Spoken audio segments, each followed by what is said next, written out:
So, you want to join the military. If you're getting ready to take the Armed Services Vocational Aptitude Battery, or ASVAB, then you need to know how the ASVAB works, because your score could decide your future job.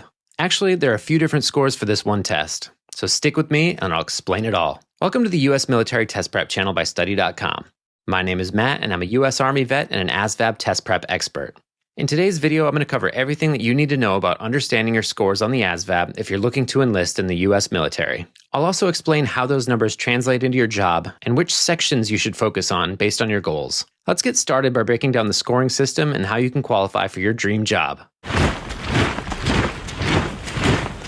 The ASVAB has 9 or 10 subtests depending on whether you're taking the paper or computerized version. These subtests check your knowledge in different areas like general science, arithmetic reasoning, word knowledge, paragraph comprehension, and mathematics knowledge. The other areas are electronic information, auto and shop information, mechanical comprehension, and assembling objects. You'll get a standard score for each of the subtests. So, what's a standard score? It's basically how you stack up against other people your age, specifically 18 to 23-year-olds in the US. The average score is 50, and the scoring system is built around that. 50 is your baseline, and a 10-point difference shows how far above or below average you are. So 60, above average. 40, below average. Pretty simple. Higher scores show off your strengths in certain areas, which can be a game changer for landing specific jobs. You'll also get a percentile rank. This shows how your performance compares to others. For example, a percentile rank of 75 means that you scored better than 75% of standard test takers. Here's where it gets a bit more customized.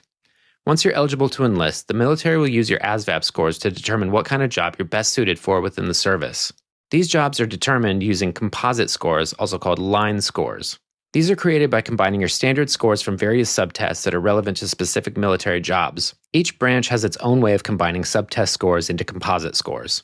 For example, the Army uses skilled technical scores for some medical roles, while the Air Force might use general scores. Each military job has a minimum composite score requirement in one or more areas. Let's talk about examples of different jobs and what scores you need to get them. If you want to work in cybersecurity, say as a cyber operations specialist in the Army, you'll need to excel in general science, arithmetic reasoning, mathematics knowledge, and electronics information. If you're more into mechanics or automotive work, you might aim for something like a wheeled vehicle mechanic in the Army, or an aviation support equipment technician in the Navy. For these roles, you would want to focus on auto and shop information, mechanical comprehension, and arithmetic reasoning. Let's say you're thinking about a medical role, like becoming a hospital corpsman in the Navy or a combat medic in the Army. You'll need solid scores in general science, word knowledge, paragraph comprehension, and mathematics knowledge. Now, maybe you're all about aviation. If you want to be an aviation electrician's mate in the Navy, or an aerospace propulsion specialist in the Air Force, your key subtests are electronics information, arithmetic reasoning, and mathematics knowledge. Some aviation jobs also look at mechanical comprehension and general science. If your goal is intelligence or linguistics, you'll want to aim for something like a cryptologic linguist in the Army or Air Force. For that, you need high scores in word knowledge, paragraph comprehension, and arithmetic reasoning. Language and reading comprehension are huge here. Want something in law enforcement or security? For jobs like military police or special forces, you'll want to do well in word knowledge and paragraph comprehension, as well as arithmetic reasoning. These jobs typically require strong communication skills and solid reasoning. Your composite scores really dictate what jobs you qualify for, so they're worth paying attention to, especially if you have your eye on a specific job. I recommend doing some research and finding out exactly which subtests make up the composite score for the position that you want. Focusing your prep on subtests could really pay off in the long run. Your Armed Forces Qualifying Test, or AFQT, score is the most important. It decides whether you can even enlist at all.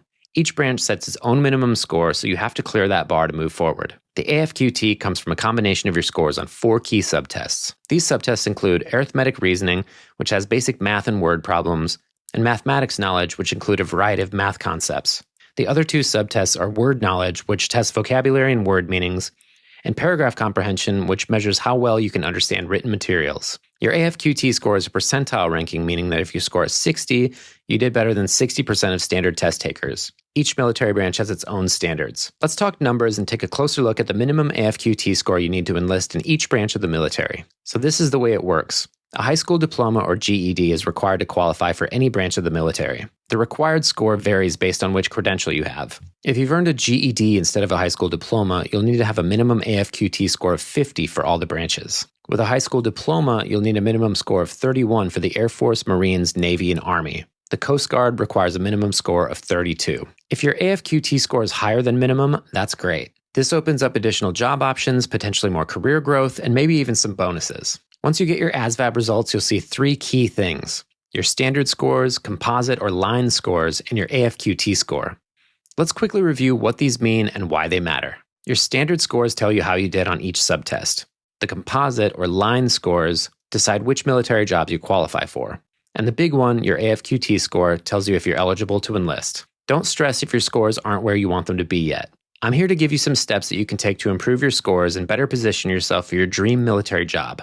First, pinpoint your strengths and weak areas. Look at which subtests brought your score down and which ones you excelled in. While it's important to address weaker areas to meet minimum requirements, excelling in your strong areas can offset a lower score in other sections. This balance can improve your overall test outcome, especially for composite scores or percentile rankings, which are crucial when it comes to qualifying for jobs. Next, study smarter. Spend more time on the sections that you struggled with, especially the ones that make up the composite score for the job that you want. Using good study resources can make a big difference. Study.com's ASVAB test prep resources can help you with personalized plans and practice tests to help get you on track. In fact, 92% of users pass the ASVAB after prepping with Study.com. Taking a practice test can really help you zero in on what you know and what you don't. Watch lessons to review the material that you're less confident in. If you feel like you know a topic well, do practice problems and quiz yourself. If you notice that you're missing a lot, go back and review a lesson to make sure that you really know the material. A solid prep plan can help you boost your score. You can also retake the ASVAB. You'll need to wait 30 days before your first 2 retakes, and after that, it's a 6-month wait if you want to try again. So definitely use the time that you have to your advantage. Also, keep in mind that you can use your ASVAB scores for up to 2 years to enlist, so make sure you plan accordingly. If you need to retake the ASVAB, consider using Study.com's ASVAB study guide and test prep resources and zero in on what you need to study. And remember, even if you don't get the score for the role that you wanted, there might be other jobs in the military that would be a good fit for you. The goal is to maximize your strengths. And that's the rundown on ASVAB scores and what they mean for your career. Whether you're just starting to study or already have some scores to interpret, understanding what these numbers mean can help you begin your military career with confidence and help you accomplish your goals. If this video helped you out, give it a thumbs up, drop a comment with any questions or topics you want for us to cover in the future, and don't forget to subscribe for more US military test prep content. You've got this, and I'll see you in the next video.